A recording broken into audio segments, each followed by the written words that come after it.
नगे च सुरेन्द्रे च कौशिके पाद संस्पृशि निर्विशेष मनस्काय श्री वीरस्वामिने नमः।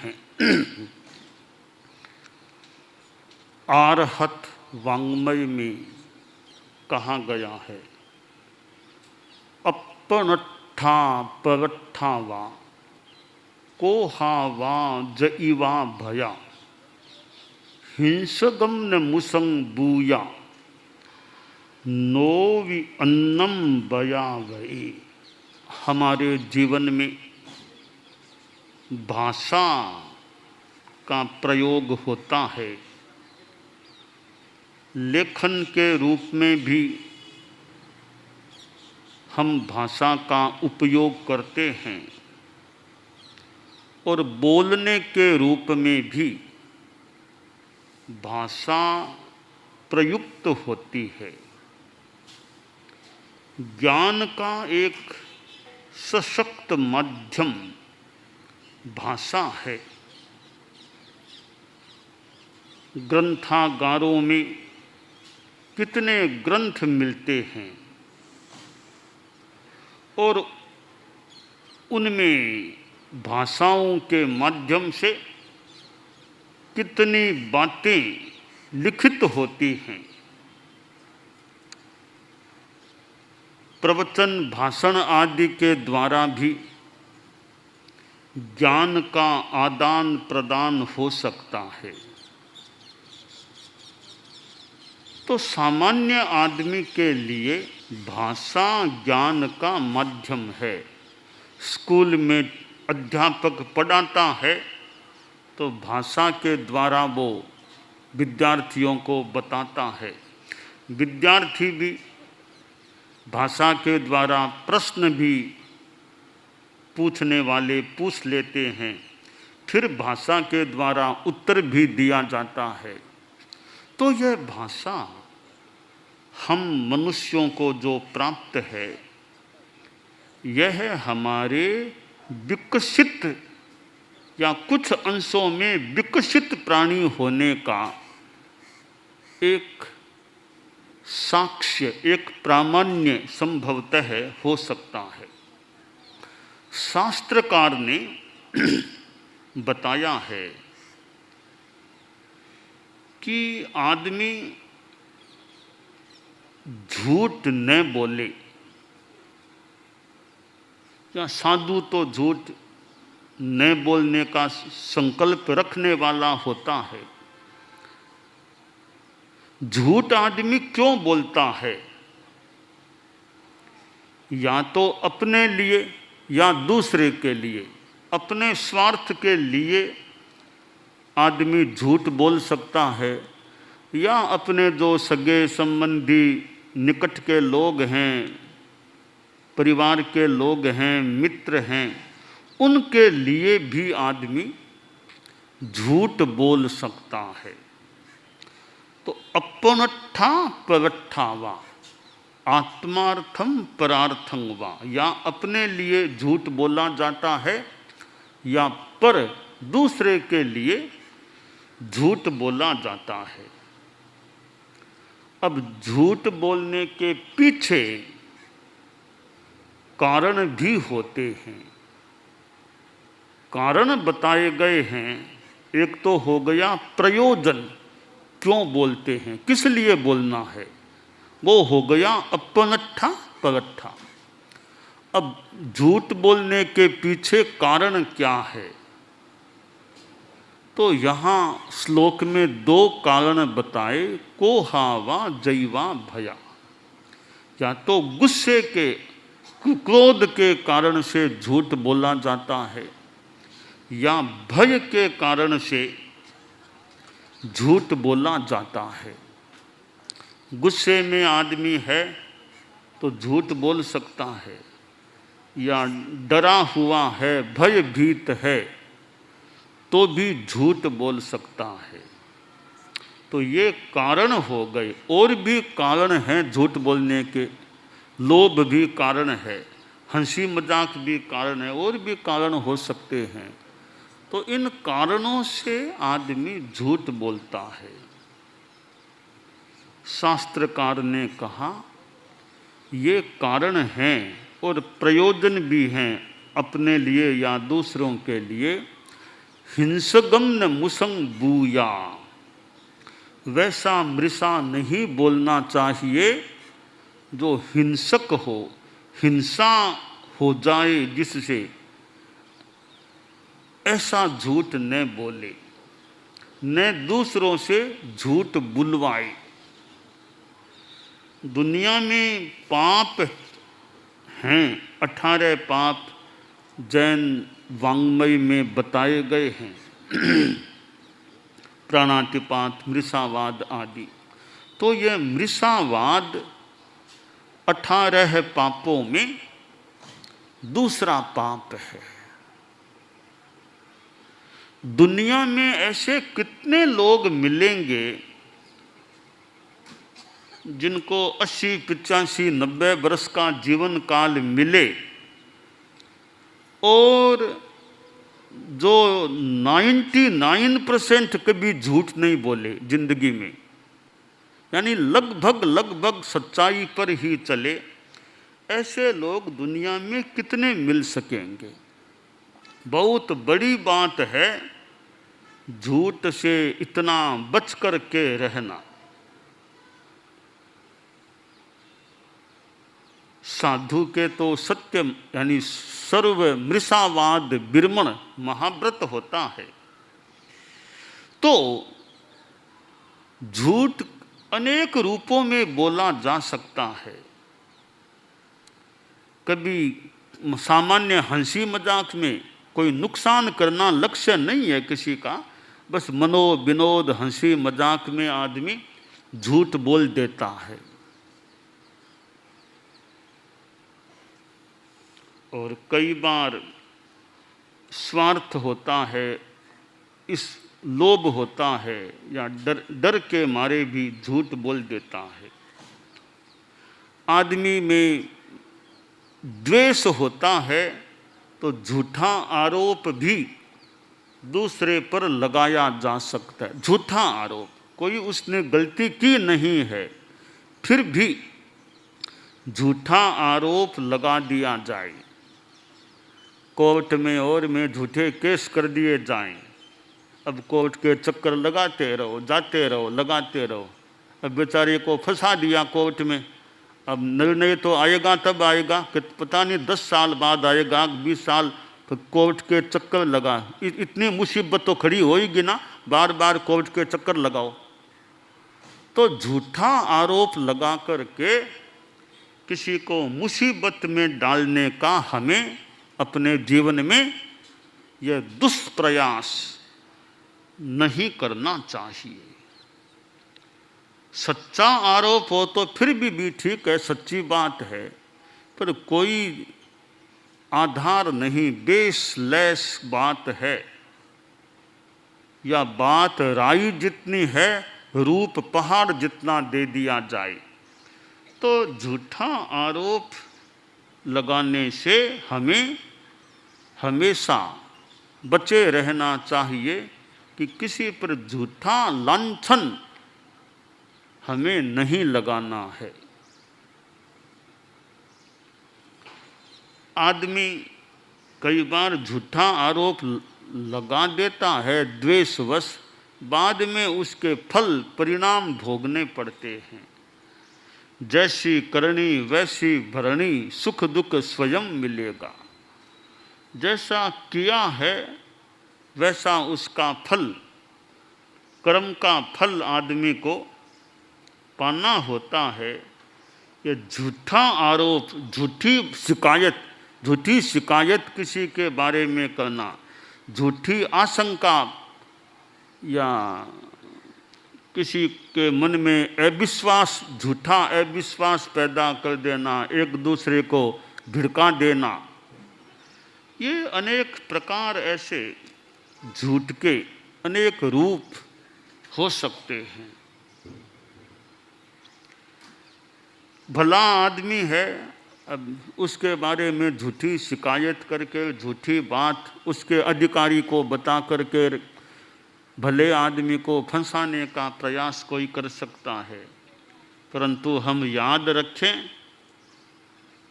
फंसाने का प्रयास कोई झूठा करेगा, कई बार पत्थर उसी पर आकर के गिरता है। पत्थर फेंका तो दूसरे के लिए, खुद के ऊपर ही आकर के पत्थर पड़ जाएगा। तो एक वो राजा था, राजा यूं प्रशासन तो उसका काम था ही, थोड़ा ज्ञान में भी रुचि लेने वाला था। जब जब टाइम मिलता संस्कृत के पुराने श्लोक, पुराने शास्त्रों की बातें सुनने में राजा की रुचि रहती थी। तो राजा ने एक ब्राह्मण जो अच्छा शास्त्रज्ञ था उसकी नियुक्ति कर दी, राजगुरु के रूप में उसको सम्मान दे दिया। तो वे ब्राह्मण जो पंडित जी थे राज पुरोहित, राजगुरु हो गए। तो यदा कदा वे राजा के पास आते रहते, राजा भी उनको मान सम्मान देता। राजा को जितना टाइम मिलता, कभी आधा घंटा, कभी 20 मिनट, कभी 10 मिनट, कभी नहीं भी, जब जब टाइम मिलता तो पंडित जी पास में बैठे रहते। जब राजा थोड़ा फुर्सत में होता तो पंडित जी से बात करने लग जाता। टाइम तय किया हुआ था, इतने से इतने बजे 1 घंटा मेरे पास रहा करो, टाइम मिलेगा तो मैं थोड़ी ज्ञान की बातें सुन लूँगा। कई बार वो पंडित जी बताते, प्रौढ़ उम्र के थे पंडित जी। एक युवक था ब्राह्मण, वो भी थोड़ा पढ़ाई करके आया था। वो 12 वर्षों तक काशी में पढ़ के उसने सोचा कि राजा जी को रुचि लगती है संस्कृत की, पुराने शास्त्रों की, तो मैं भी कभी कभी राजा के संपर्क में रहूं। तो वह भी यूं कभी कभी राजा के पास तिलक छापा लगा करके यूं जाता, और वो राजा के पास जाता तो कई बार बोलता, धर्मे जय पापे क्षय, भले का भला बुरे का बुरा। धर्मे जय पापे क्षय, भले का भला बुरे का बुरा। यूँ वो राजा के पास थोड़ा सा बोल देता। राजा ने सोचा ये भी थोड़ा जानकार हो सकता है। तो कभी कभी राजा वो युवक आता, उससे भी 1 मिनट, 2 मिनट, 3 मिनट, जितने भी वो समय की अनुकूलता होती, उसके साथ भी राजा बात कर लेता। वो संस्कृत के कभी श्लोक बोलता, राजा रुचि से वो श्लोक सुनता, अर्थ समझता। तो वो जो मूल जो गुरुजी थे पंडित जी, राजगुरु, उन्होंने सोचा रे आजकल तो राजा इस नए लड़के से और बात करने में रुचि लेने लग गए हैं, कहीं ऐसा न हो जाए कि मुझे तो हटा दे, इसको राजगुरु बना ले, कि मुझे धीमे बुढ़ापा आने लग गया तो मुझे तो छुट्टी दे दे, इसको राजगुरु की नियुक्ति कर दे, ऐसा न हो जाए, तो राजा का मन फट जाए, ऐसा कोई उपाय करूं। तो वो युवक पंडित था, वो भी देखता भी ये तो बड़े गुरुजी हैं, इन पर तो बहुत राजा का विश्वास है, बहुत राजा इनको मान सम्मान देता है, इनकी बात भी राजा मानता होगा। तो वो युवक कई बार वो पंडित जी से मिलता, बोला पंडित जी महाराज थोड़ा मेरे बारे में भी आप राजा जी को थोड़ा कान में डाल दिया करो, मैं भी पढ़ा लिखा शास्त्रों का जानकार हूँ, राजा और ज़्यादा मेरे पर कृपा रखें, थोड़ा गरीब भी हूँ, आर्थिक मेरी समस्या भी राजा दूर कर दें, तो मेरे बारे में आप थोड़ा राजा को कभी कभी आप बात तो करते ही हो राजा से बहुधा, बीच बीच में मौका देखो तो मेरे बारे में कह दिया करो, कभी आप मेरा स्वयं राजा से परिचय करा दो मेरा। तो वो पंडित जी राजगुरु जी बोले कि अरे ध्यान रखा करो, राजा के पास जाओ ना, पहली बात है खुले मुंह बात नहीं करनी चाहिए, बड़े लोग हैं, तुम निकट जाकर के कई बार तुम निकट जाते हो ना, एकदम मुंह निकट कर लेते हो, तो राजा महाराजा बड़े लोग हो ना, उनसे बात करना हो ना, तो थोड़ा सा रुमाल कपड़ा मुंह के आगे लगा करके बात करनी चाहिए, क्योंकि कहीं थूक उछल जाए ना राजा में, राजा कुपित हो जाएगा, तुम्हारा महल में प्रवेश ही बंद करा देगा कहीं। तो बहुत ध्यान रखना, जब भी जाओ राजा के निकट कुछ गमछा लगा लो, रुमाल लगा लो, मुंह के बांध के आगे करके फिर बात करनी चाहिए। कहाँ पंडित जी ध्यान रखूंगा मैं। ठीक है, वो उधर गया, वे इधर गए। फिर एक दिन वो पंडित जी राजा के पास आए और राजा बड़ा प्रसन्न था। सोचा आज तो राजा जी काफ़ी अनुकूल लग रहे हैं, थोड़ी देर तो शास्त्रों की बात की। फिर वो पंडित जी बोले महाराज एक निवेदन भी करना है, थोड़ा एकांत में ही करना है। तो राजा ने और सबको दूर कर दिया। तो वो पंडित जी और निकट आकर के बोले कि महाराज एक छोटी सी बात ही है, वो एक लड़का कई बार आपके पास आता है और आप भी उसकी बातें भी सुनते हो, वो संस्कृत में भी थोड़ा बोलता है। कहाँ वो लड़का आया करता है, लड़का लगता तो पढ़ा लिखा ही है। वो कह रहा था मैं काशी में पढ़कर आया हूँ। कि महाराज वो ठीक है, मैं जानता हूँ, ये तो हमारे समाज का ही है ना, मैं जानता हूँ उसको, क्यों क्या खास बात है। महाराज वो युवक है, नव युवक है, 25-26 वर्ष की उसकी उम्र होगी करीब। उसका क्रम ठीक नहीं है, एक तो शराबी आदमी है, शराब पीता है, और भी कई बातें हैं, तो आपके लायक नहीं है। आप, मैं तो सोचता हूँ महल में प्रवेश के भी लायक नहीं है वो तो। और आपको जानकारी दे दूं, हमारी विप्र महासभा है, विप्र महासभा ब्राह्मणों की महासभा है, उसमें निर्णय लिया गया है इस लड़के को ब्राह्मण समाज से निष्कासित कर दिया जाए, यह निर्णय लिया गया है। ठीक नहीं है वो लड़का, शराबी है, आप देख लेना, वो शराब पीकर तत्काल आएगा आपके पास तो मुंह के कपड़ा लगा के रखेगा, ये आप जान लेना। तो ठीक है पंडित जी देखता हूँ। एक दिन बाद फिर वो लड़का सहज भाव से आया कि महाराज नमस्कार महाराज महाराज। तो राजा ने देखा हाँ वो आ तो गया लड़का। अब वो थोड़ा ओ निकट आया तो राजा थोड़ा यूँ का ठीक है बोलो बोलो। तो आते ही उसने वो मुंह के गमछा लगा लिया कि महाराज महाराज थोड़ी सी। तब राजा ने समझा हाँ आज शराब पीकर आया लगता है, तब गमछा लगाया है मुंह के आगे। तो राजा ने उसको महत्व नहीं दिया। कहा महाराज थोड़ी कृपा कर दो, थोड़ी कृपा कर दो, गरीब हूँ। तो राजा थोड़ा मूड यहाँ ठीक नहीं था, फिर भी एक पन्ना हाथ में लिया, कुछ लिखा, खाम में डाला, खाम को बंद किया, ले जाओ ले जाओ ये ले जाओ, उसको दे दिया। वो भी खुश हुआ, आज तो महाराज ने कृपा कर दी, मुझे मेरे लिए लिख दिया कि जाओ भंडारे में चले जाओ। वो बेचारा खुश होकर के भंडार की ओर जा रहा था, आज मुझे दान दक्षिणा मिलेगी।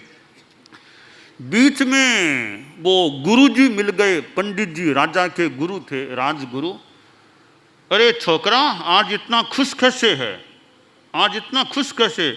कि पंडित जी महाराज आपकी कृपा है, आपकी कृपा, आपने मुझे शिक्षा दी थी ना कि राजा से खुले मुंह बात नहीं करना। आज मैं गमछा लगा के गया, राजा ने रुक्का लिख करके खाम में बंद करके दे दिया, कहा भंडारे में जाओ वहाँ से ले लो, आज मुझे दान दक्षिणा मिलने वाली है। पंडित जी बोले रुक मुझे दो, ये जो मिला वो तो मेरी कृपा से मिला है ना, ये मुझको दे दो, मैं जाऊँगा भंडारे में, तो जो मिलेगा थोड़ा तुमको दे दूंगा, बाकी मैं रखूँगा। और पंडित जी के सामने बोल भी नहीं सका, बेचारा छोटा था, रुक्का ले लिया खाम पंडित जी ने। वो पंडित जी गए भंडार में, भंडारी साहब ने देखा रे आज तो राजगुरु, राजा भी जिनको सम्मान देता वो यहाँ आए, बहुत खड़ा हुआ और पैरों में हाथ लगा के नमस्कार किया, पधारो पंडित जी महाराज, बहुत कृपा की, आज तो भंडार को पवित्र कर दिया आपने, आप पधार गए। एकदम बढ़िया कुर्सी पर बिठाया किया, थोड़ी सी बात की, फिर पंडित जी ने कहा यह खाम महाराज की ओर से देख लो क्या लिखा है। भंडारी ने वो खाम को खोला, देखा इतना पैसा तो देना है। एक थैली भर करके तो रोकड़े थैली भर के सिक्के सिक्के कहीं डाल के लो, ये दान दक्षिणा में आपको दे रहे हैं। पंडित जी खुश थे, आज तो अच्छी दक्षिणा मिली है। कहा अब आप अंदर चलिए।